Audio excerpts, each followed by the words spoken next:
AstroTour. As usual, after tonight's talk, we encourage you to join us at the telescopes and during our planetarium shows to continue exploring the wonders of the universe. I'm here to introduce Dr. Dan Tamayo, a postdoc here at the University of Toronto, who's going to talk to you about space exploration and why it matters. Dan, thank you for being here.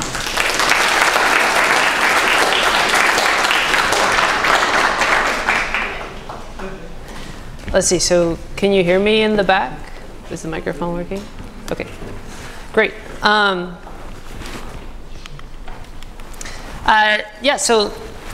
really excited to be here. It's really great to see such a big turnout for these really great events like this.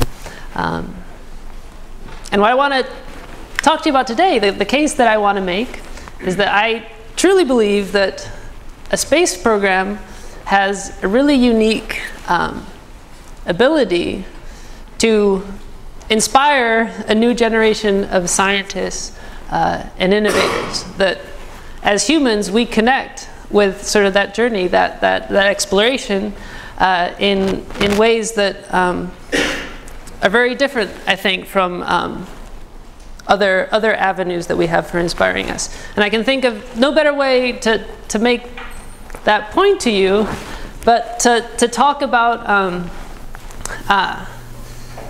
the mission to land people on the moon, right? So this is Apollo 11 back in the 1960s, right? So this is the crew that landed on the moon. On the left is Neil Armstrong, and Buzz Aldrin is the second person that also walked on the moon, and this is Mike Collins in the middle, who commanded the command module, right? So the setting for this, right, it's in the middle of the Cold War between the United States and the Soviet Union, right? And in 1957, the Soviet Union launches Sputnik into orbit around the Earth, right? And I think we often forget that Sputnik was a hollowed out intercontinental ballistic missile. So it really sent a pretty profound message, and people in the United States sort of freaked out. Okay, so the very next year, NASA gets founded, and in 1962, President Kennedy sort of makes this challenge, saying that the United States will try to get a person on the surface of the moon before the end of the decade. So that's an amazing time scale, right? From 1962 to the end of the decade. That's 8 years to get somebody on the body of another surface in the solar system that's never been achieved before. And it's a really remarkable journey. So this is the craft that took them there. This is the Saturn V rocket. It's an absolute behemoth. It's huge. This is Wernher von Braun, who oversaw the project. If you ever get the chance to go down and look at this, it's an absolute monster. Okay, this thing was housed in the NASA Vehicle Assembly Building. This thing is 45 stories tall. It's so tall that it would form interior clouds inside, and it would rain inside the building. It was so tall. They had to install a 5,000-ton air conditioner so that wouldn't happen. Absolutely unbelievable. Right, so this is the launch. This is a monster of a rocket. It has a mass of 3 million kilograms. So the amount of thrust that you have to generate is enormous to get this thing off the ground. Right, and the early tests with rockets, you just have to generate so much thrust that all these sound waves reflect off the ground. They come back and they just blow up your rocket. So they had to make these huge water tanks 15 meters underground. Okay, they're basically swimming pools that absorb all the energy and all the heat. Okay, and they have to refill these swimming pools at a rate of 3,500 liters per second because it's just being continually vaporized. That's the huge plume of white smoke that you're seeing. That's just those swimming pools just getting immediately vaporized. Right, so you can imagine just how it must feel to actually be in one of these things. You must feel an enormous acceleration as you're going upwards, right? And you're squeezed into a pretty tight spot. Okay? This is the command module in which the astronauts are sitting. We'll see that now in a sec. Yeah. Okay, you don't have much room, and you're slammed back in your seat by the acceleration forces that you're feeling as you're getting rocketed upward.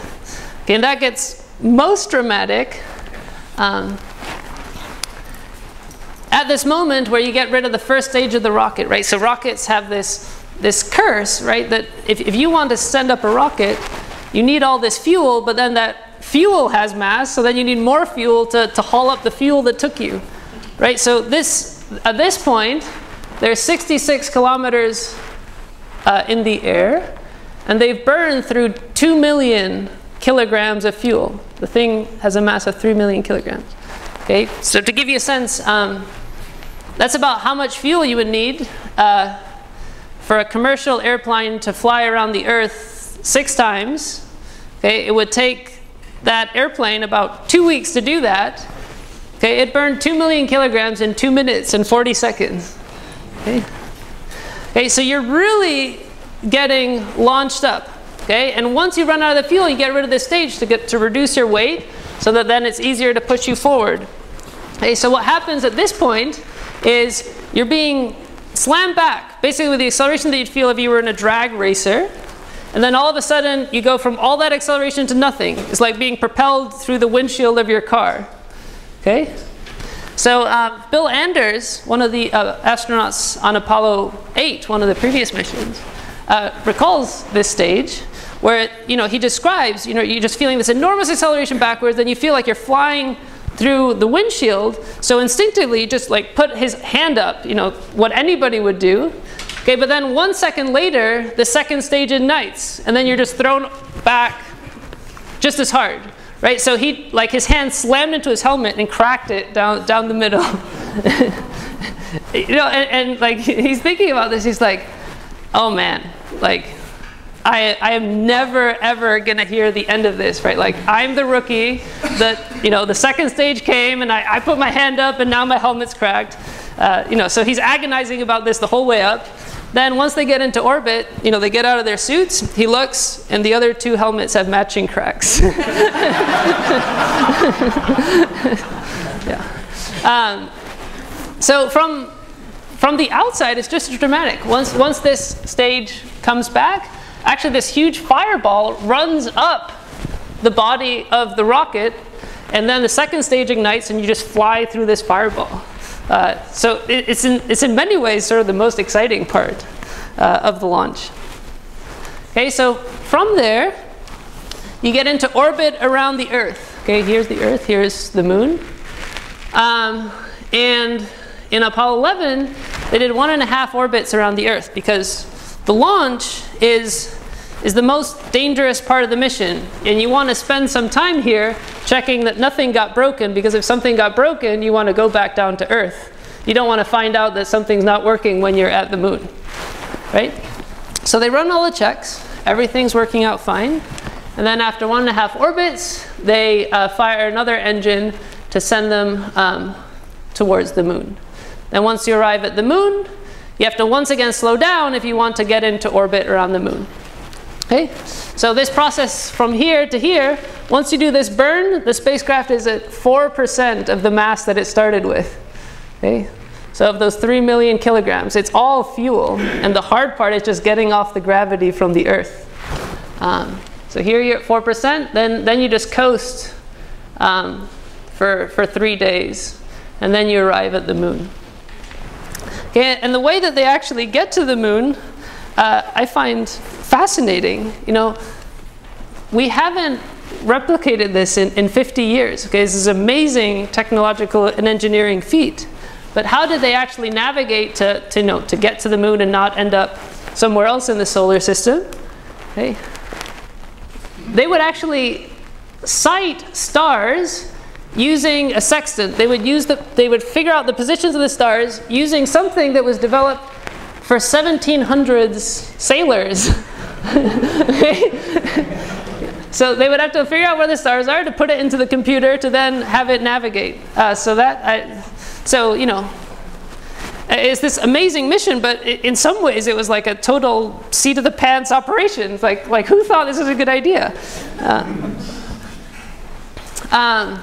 Okay, so at this point in the mission, once you're on the moon, the way the mission operated is you have a command module. This is Columbia, which is where the astronauts were originally. And then there's a lunar module that would land on the surface, or a LEM. It was called a LEM for short. So Columbia would stay in orbit around the moon. The lunar module would go down to the surface, come back up, redock with Columbia, and then go back to Earth. But this was the first part of the mission where something started to go wrong.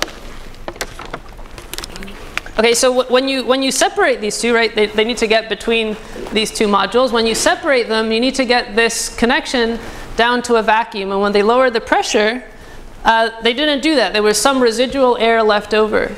So when they separated, it's like popping a cork off a bottle.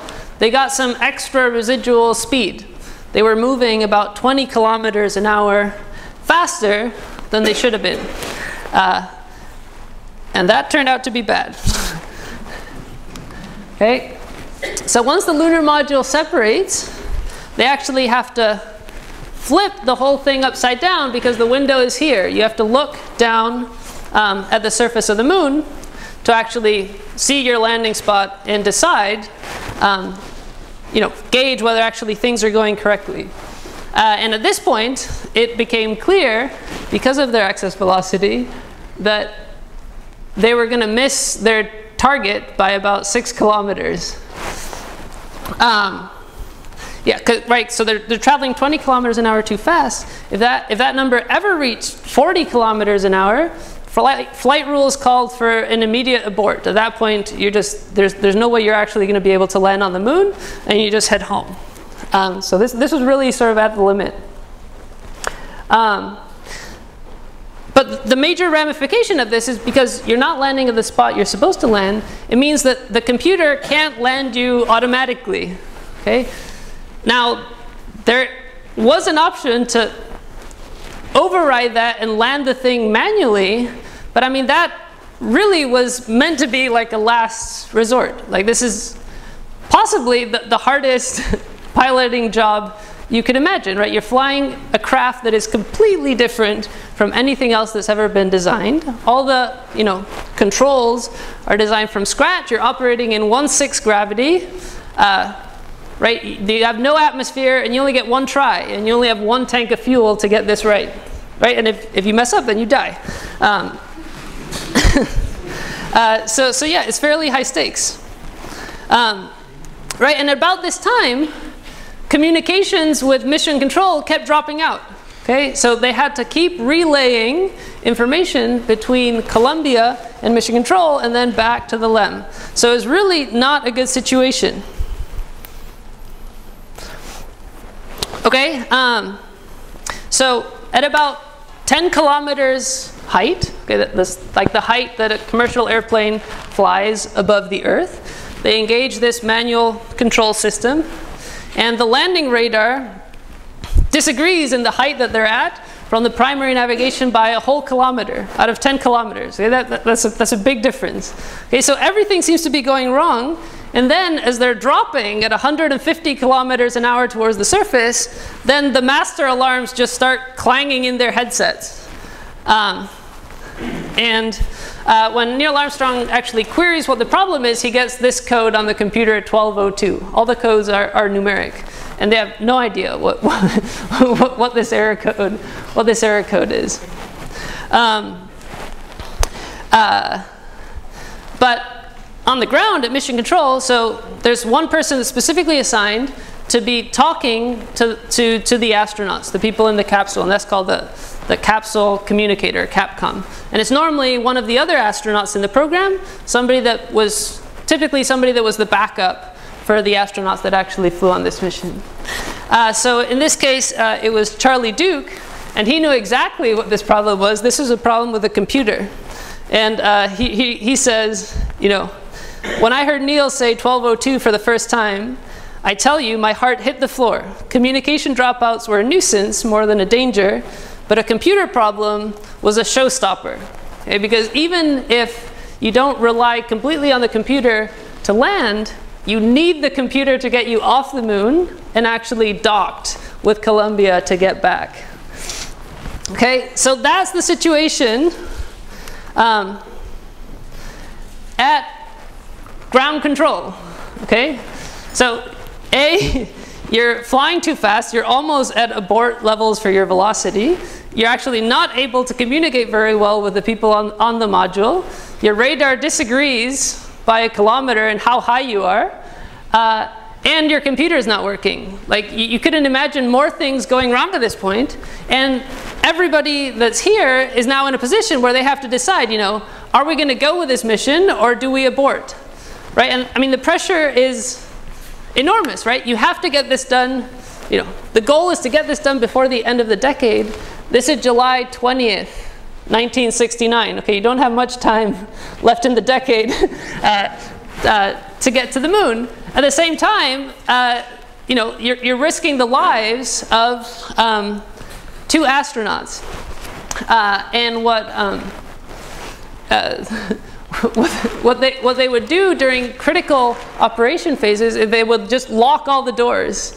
And Steve Bales, who's the guidance officer, sort of remembers this. It's just, you know, this feeling of like you can't escape. And it's like, you know, I was 26 years old at the time. Like, you don't have the option of saying, you know, I can't make this decision. This is too much for me to handle. You know, I want to leave. You are stuck in there, and you had to make the decision. Okay, so he also remembers saying, you know, during lunar descent, any decision that takes more than 3 seconds has taken too long. Okay, this decision took 10 to 15 minutes.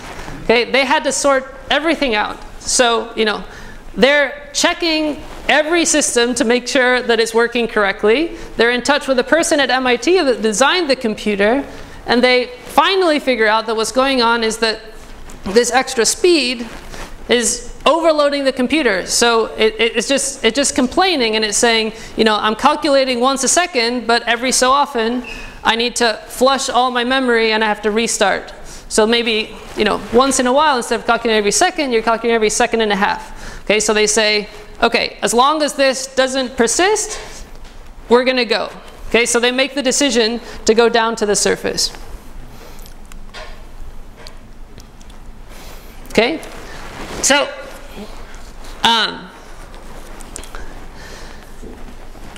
right, so at about this time, right, you start becoming very aware of the fact that by now you definitely should already be on the moon, and you're not even close. Okay, at this point they're about 300 meters high. Okay, so this is like the observation deck on the CN tower. Okay, and they finally made a decision to land, and they look outside and they realize that they're directly over a boulder field. Okay, these things are the size of cars. Okay, there's no way that you could possibly land here. Okay, and at this point, Neil Armstrong just switches completely to manual control of the spacecraft, and you know, he decides to just keep all the sideways velocity. You need to get over this boulder field if you ever want to land anywhere. But you know, everything's happening so fast, he doesn't have time to relay all this information to mission control. So all that mission control sees is this spacecraft flying sideways when it's already supposed to be on the surface of the moon. You know, so Charlie Duke, the Capcom, you know, he's just, you know, saying, you guys are traveling sideways way too fast, you know, what's going on? And another astronaut just goes up to him and just punches him in the side and says, Charlie, just let them land. Right, but I mean, you can imagine how tense the situation is. Right, at this point, they're at 8% fuel, right? They're already supposed to be at the surface, and they're at 8% fuel. Okay, so at about 20 meters height, okay, so maybe half the way up McLennan, the tall building next to us, they're down to 60 seconds of fuel left. Okay, the mission is definitely not supposed to get to this point.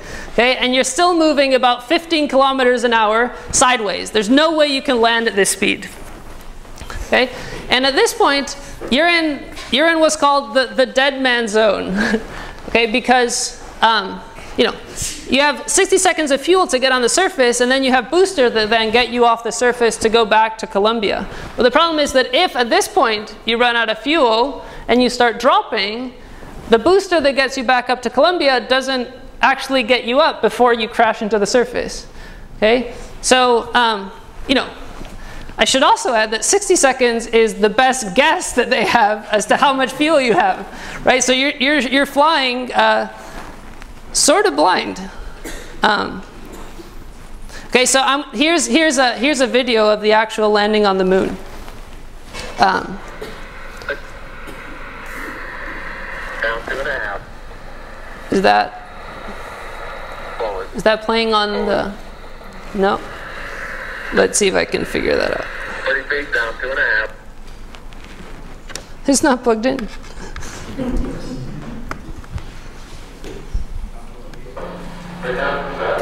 Okay. Right, so you can see there's like a huge crater. Like you can't land in the crater. You have to find level ground somewhere. 20 feet down 2.5. Take down from that. 3 feet 2.5 down. Make down.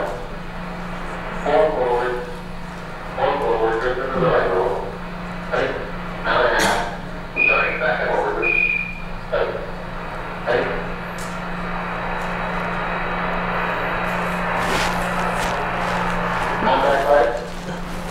Right, they sound calm, right? And that's a real testament to their professionalism. Okay, but Neil Armstrong's base heart rate is 60 beats per minute. He was at 156 at this point.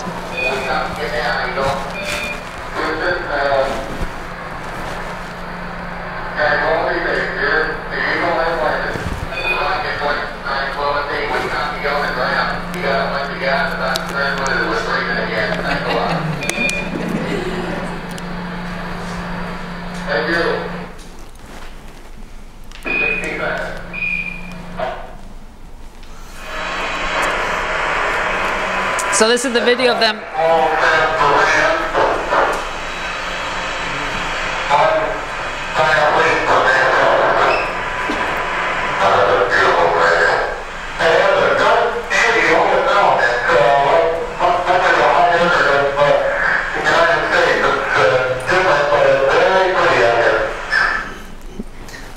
So when Neil Armstrong was coming down the ladder, Mission Control radioed to him and was like, "Neil, you have to put out the camera. This is kind of a big event. You have to press the button to put out the camera so we can catch this." Yeah.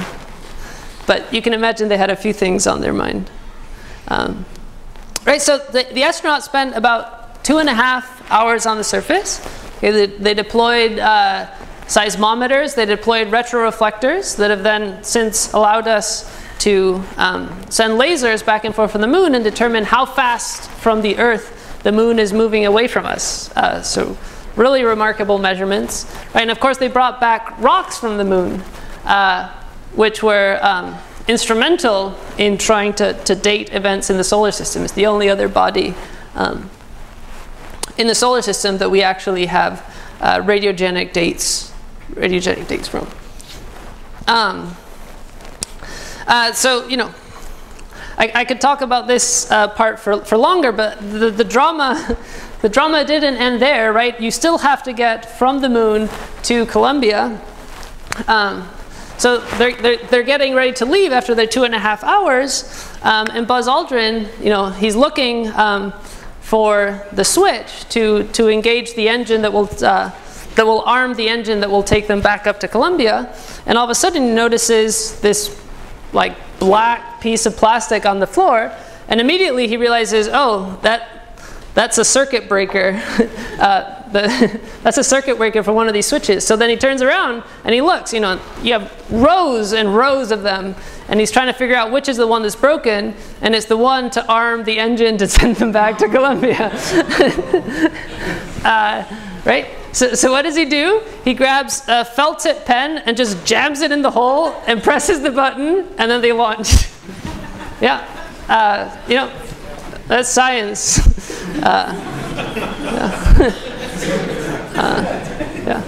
Yeah, sometimes you just need people that get things done, right? Yeah. This is an amazing image that Mike Collins got of the lunar module coming back to dock with Columbia. And I love this image because this has to be the loneliest picture ever taken, right? I don't know, like you're ever with, a bunch of your friends and you take a picture and then you're like, oh man, all my friends are in this picture, but I'm not in it. Every person on Earth, alive and dead, is in this picture except Mike Collins.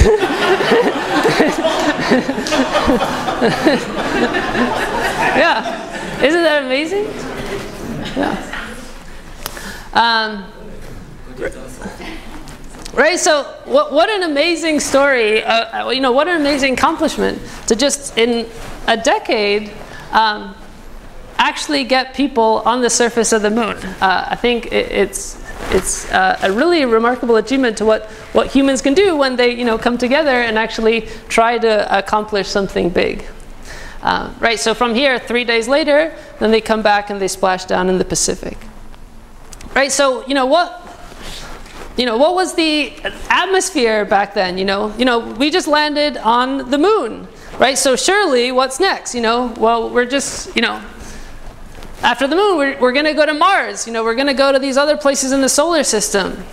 We're going to do all these great things. But that sort of completely missed the point, right? The only reason the United States went to the moon is because of the Cold War with the Soviet Union. And as soon as the United States saw that the Soviet Union didn't have the capability to actually get people to the moon, they stopped. Right? So the United States no longer went to the moon after that. There were 6 missions that went back to the moon, but in 1972 it all stopped. Right, so there's really sort of 2 big reasons that you have for writing the checks, and it's not to explore the frontiers, and it's not to learn new things about science, right? It's wars and it's economies, right? Well, today we don't have a war to fight here in Canada.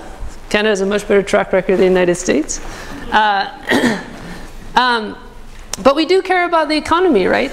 And sort of this Apollo era, the 1960s in the United States, sort of ran that experiment. What does such a huge investment in science and engineering, what ramifications does that have on the economy?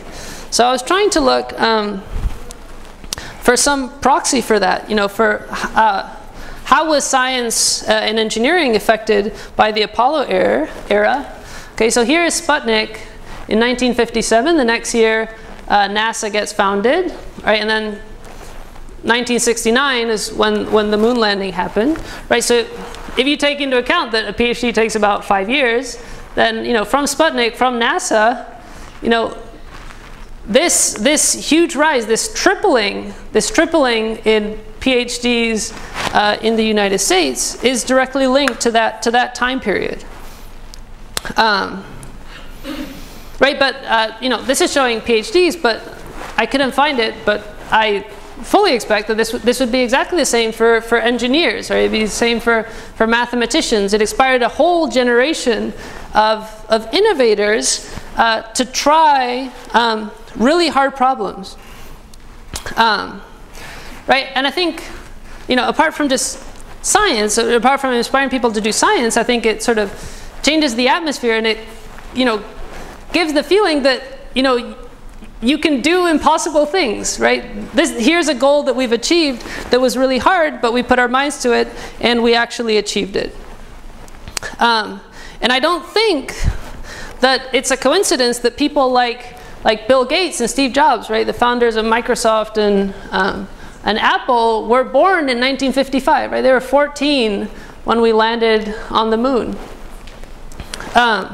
Right? They grew up in the middle of this.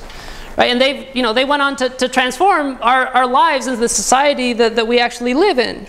And I really do believe that our society is shaped, it's transformed by people that have the courage and the determination to dream big dreams and try things that are hard, right? People that are thinking about tomorrow.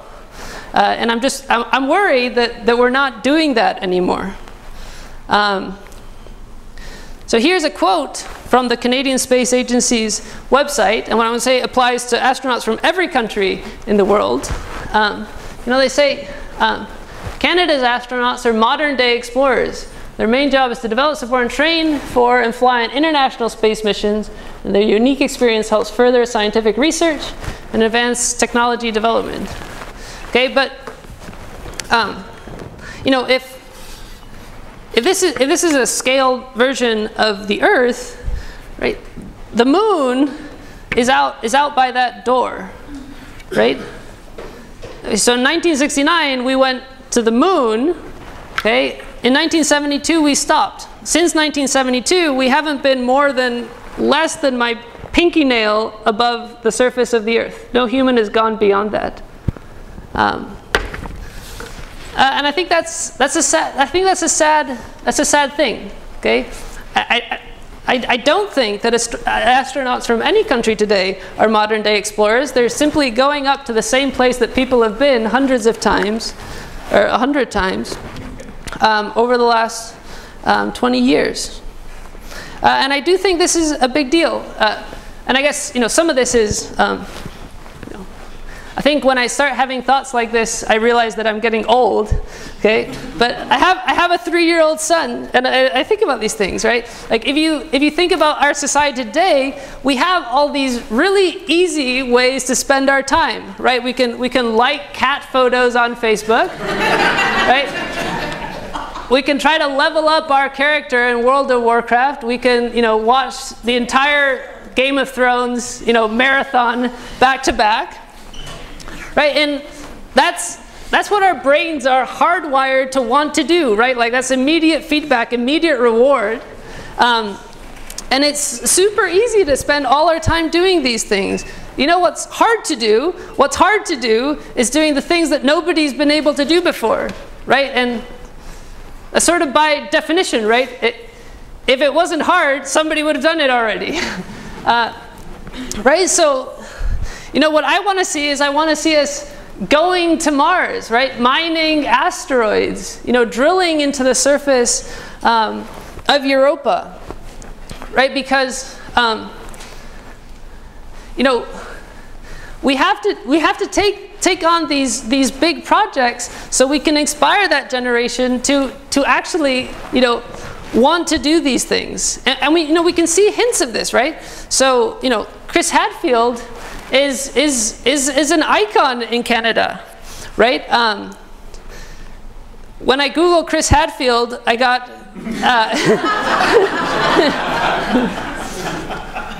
right. So already, the space program inspires us, right? It inspires kids, right? But what if instead of going to the ISS for the 100th time, what if Chris Hadfield was the first person on Mars? What if he was the first person, living on the moon?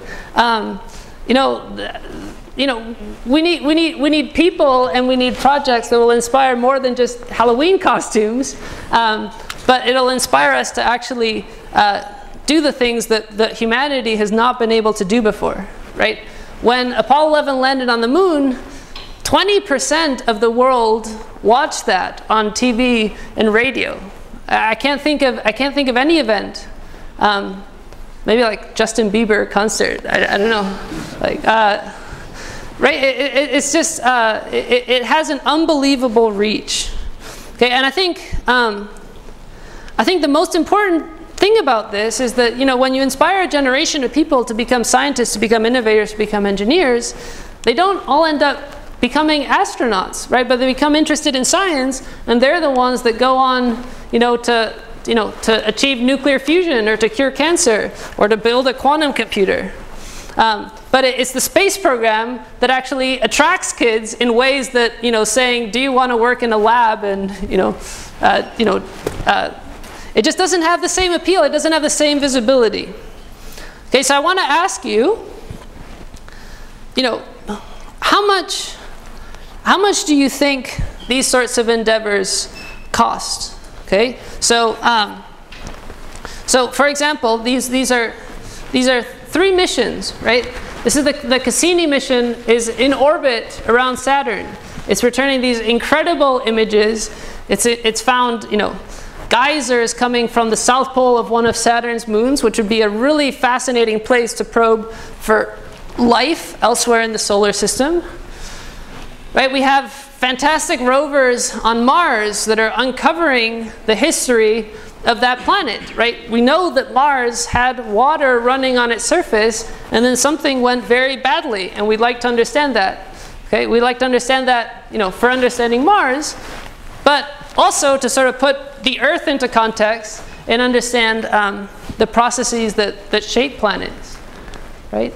Right, and then recently we flew by Pluto with the New Horizons mission, right? So out at the edges of the solar system.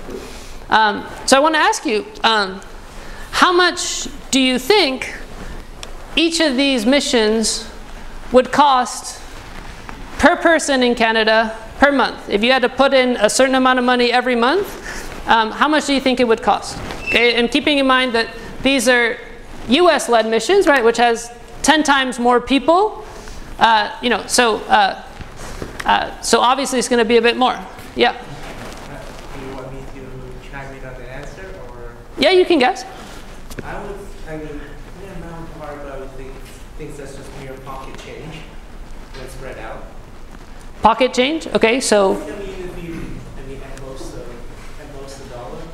At most $1. Wait, to get to Saturn? Okay. Okay, so how many think it's about $1? We'll take some ranges. How many people think it's $1 or less? Okay, how many think it's between, say, $1 and $10? Okay, what about $10 and $100? Yeah. Okay, and what about, say, $100 and $1,000? Okay. Right, so I mean that's the reality, right? Like these are hard missions, right? You're trying to fly to the outer solar system, and you need something that can, withstand, the solar wind, really harsh radiation. It needs to have a plutonium power source to work all the way out here. So I mean, these are really sophisticated missions. Okay, Cassini would cost about 75 cents a month to the average Canadian. Okay. Rover on Mars, 50 cents. New Horizons, 20 cents.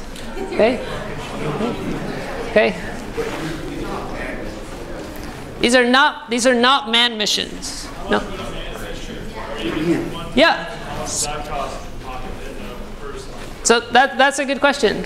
Okay, but I just want to make the point here that if the average Canadian, once a month took half a coffee instead of a full coffee, right? That Canada could literally be a world leader in solar system science. And also, if we privatize parts of it, it would be a lot less. If we let the government do it, it would be. Why don't you take a page from India's notebook? They were able to get to Mars with the MON and they did it on a budget. And it worked flawlessly or spectacularly. We were able to go from India all the way to Mars, and yeah, that's it. And it's a perfect plan and everything. Yep. So you could take a page from India's notebook on that, on wise spending and as he says, priorities, and you can actually you could find a way to put cash. And also remember that India is like one of the most populated countries in the world. It's like over 1 billion people, and they're able to get to them. And they're not, and it's a developing nation, so they didn't have. So you can imagine what the GDP is going to be like. Yet they were still able to get to Mars. Yeah. No, I mean, I think it's a testament, right, to the fact that we have lots of people. And it really doesn't take a huge investment for a big pool of people to do incredible things. Yeah. So let me just wrap up, and then I'll take a couple questions. Okay. I'm basically to the end. I mean, to get back to your question on manned exploration is much more expensive than robotic exploration because, right? you don't care if your robot gets inundated with, charged particles and, terrible. I mean, you probably do care, right? But it's not the same thing as having to keep a person alive on a mission. It would be about. It's a lot more expensive to have a manned mission, and I think for manned mission you have to have international collaboration. But any sort of manned mission needs sort of Pathfinder robotic missions, right? If we want to colonize Mars, we need to have robots on there to sort of build up some infrastructure to actually get people there. And there, I mean, I think Canada is definitely in a position to be intimately involved in this international collaboration to get manned people, but they can be a world leader in pieces of that plan like this one. Yeah. So I just want to wrap up just with that thought that I honestly feel that if we want to, right, the society that I want to live in is one that's thinking about tomorrow, that's dreaming big, and it's trying to push the boundaries of what's been achieved, right? It's easy to look inward and solve our problems on Earth, and I think that's important. It's important to make the point that it's not one or the other. You can do both. But it's only by looking up and dreaming big and asking the big questions that we can truly inspire a new generation that will invent tomorrow and change the world that we have today. Okay, thank you very much.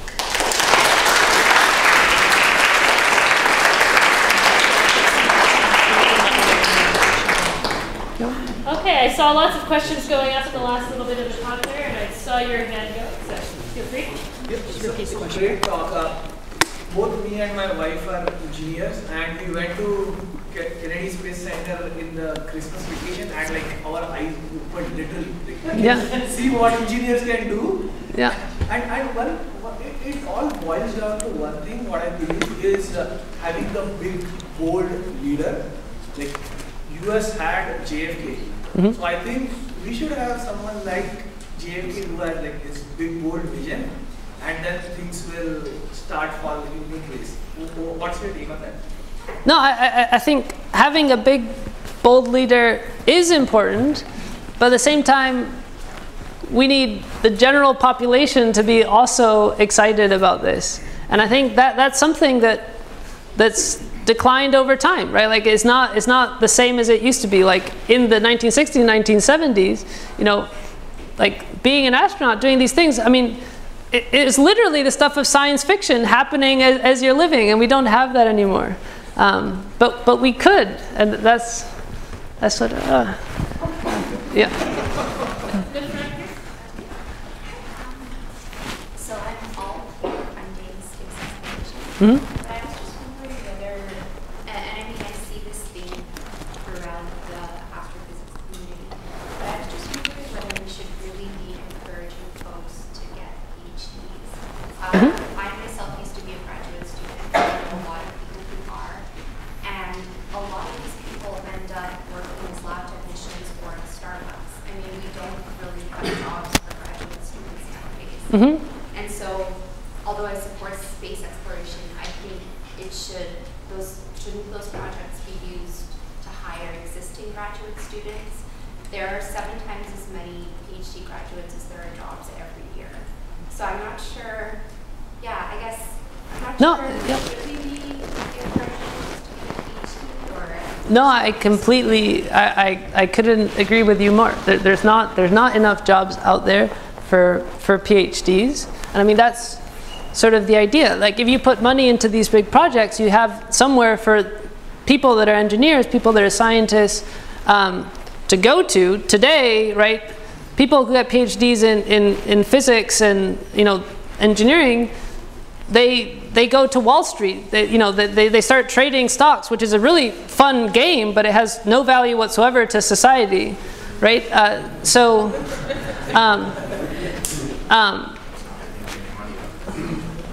like on Wall Street, you have people that are trying to like make these microtransactions where they try to sell a fraction of a second before somebody else to just squeeze out a tiny fraction of a cent. That sounds like a really fun game. Like it'd be really fun to try and develop the algorithm and develop the technology to be able to do that. But who's benefiting from that? No one except for Wall Street. You know, whereas these things, if you invest in these things, they have ramifications in the technology and in the industries that develop as, you know, offshoots from these endeavors.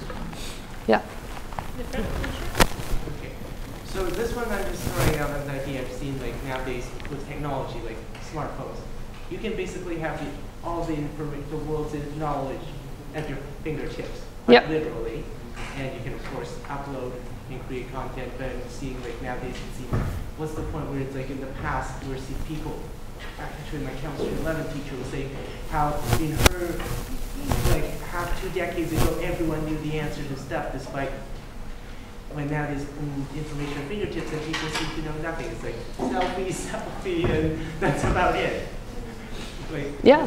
what's really like I mean, with so much tools to empower people, why is there the opposite going through? Not really where people taking it to get the push, and rather just passive consumers.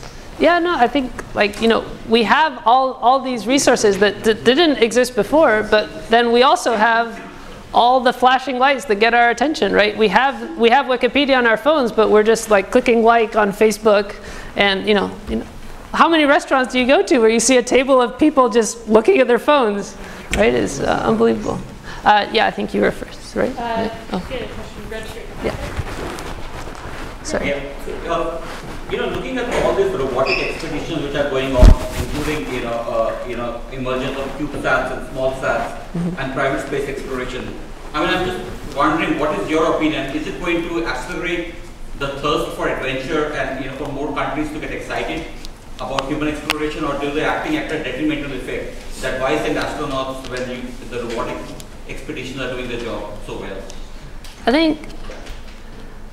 think there's no debate whatsoever if what you care about is science. If what you care about is science, then there's no argument. You should just send robotic exploration, right? You can send 10 times as many missions out there. You can learn way more information from that.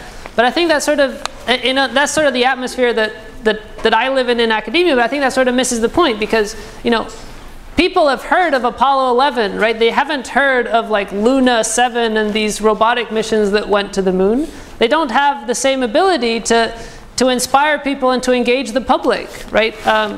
So I really feel like manned exploration has value and it's worth pursuing, even if it's more expensive than robotic exploration. And eventually we want to get people off Earth, before Donald Trump becomes president next door. So, yeah.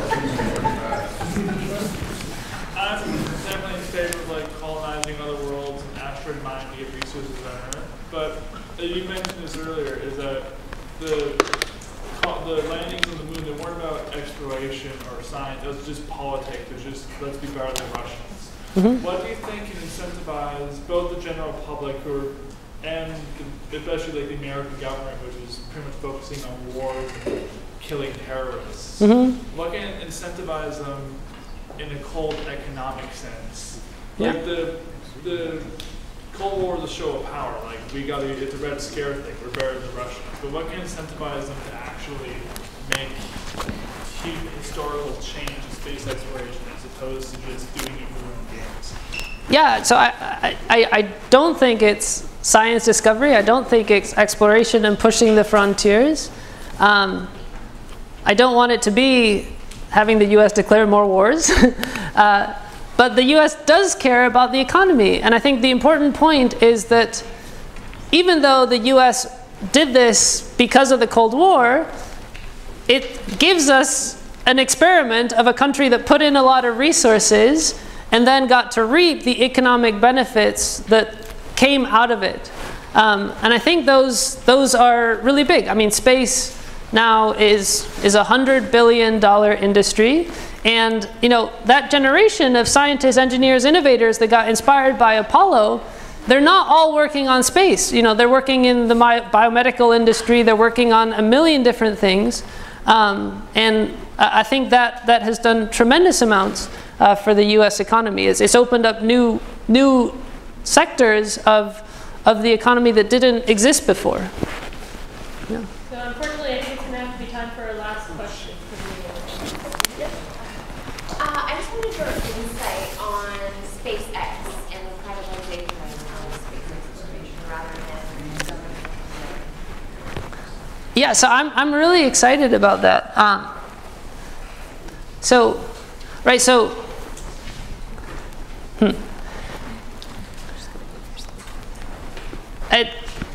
In my mind, the role of the government is to do the crazy things, okay? To do the really hard things like going to the moon, right? Things that don't have immediate economic implications, so that no company would have in the 1960s said, we're going to spend the money to go to the moon, right? But it's a longer term plan, because then it creates all these offshoots and it creates the space industry that we have today. But the problem that I see with NASA in the US is that since 1972, when we've been restricted to here, the US hasn't done anything, right? They've gone to the International Space Station, right? And when you put a lot of government funding into something like that, it sort of stagnates. You're putting tons of money into these government contractors that have no incentive whatsoever to compete with each other.